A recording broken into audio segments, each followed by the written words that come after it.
Chris here, CaribbeanPod.com. Always a pleasure having you guys here in the kitchen with me. Spicy honey mustard sauce. Listen, you want to make this one. I guarantee you, your family, them people across the road you don't really talk to, they will want to try this, yeah? Yeah, let's rock this. There's no cooking involved. So, first things first, we need mayonnaise, and you need a good mayonnaise. Boom. Full list of ingredients will be listed down below, so we've got that mayonnaise in there. We need the cheap old yellow mustard. It is mustard sauce, yeah? We need, for a bit of spice, a bit of heat, a bit of kick, we need some dry mustard.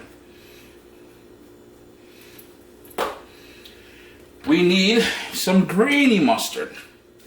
It is a mustard sauce after all, and I want this thing to be wicked. Moving on, we need some black pepper in there.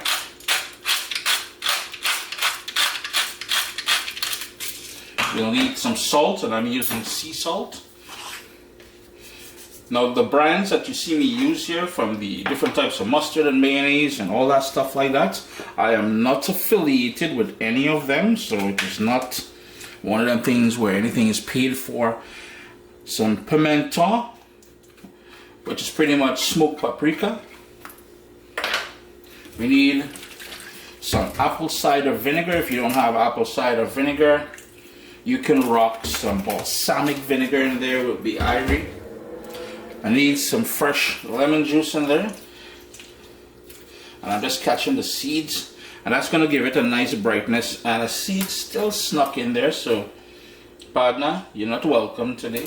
Adios. The heat. Scotch Bonnet pepper flakes, and I showed you guys how to dehydrate that and how to make it. Be kind to yourself. Handle the amounts you put in there according to how much you can handle, you can tolerate. Hey, there's another seed in there, boy. How did you get in there, partner?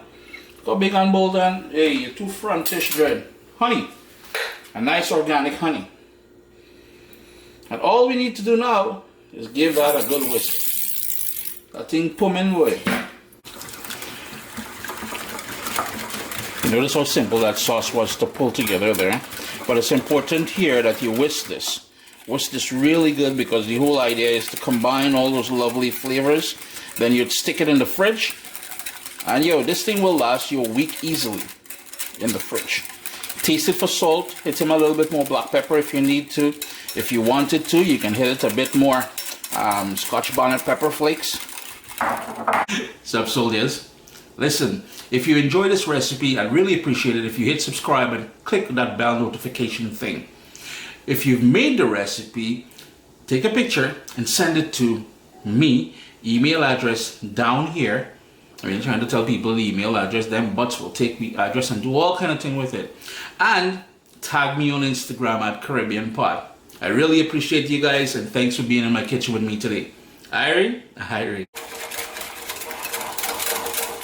And it's that simple. If you find it's a bit too tart or too fiery for you, add a bit more honey. It's totally optional how much honey you add in here. It's to your liking, as with everything else.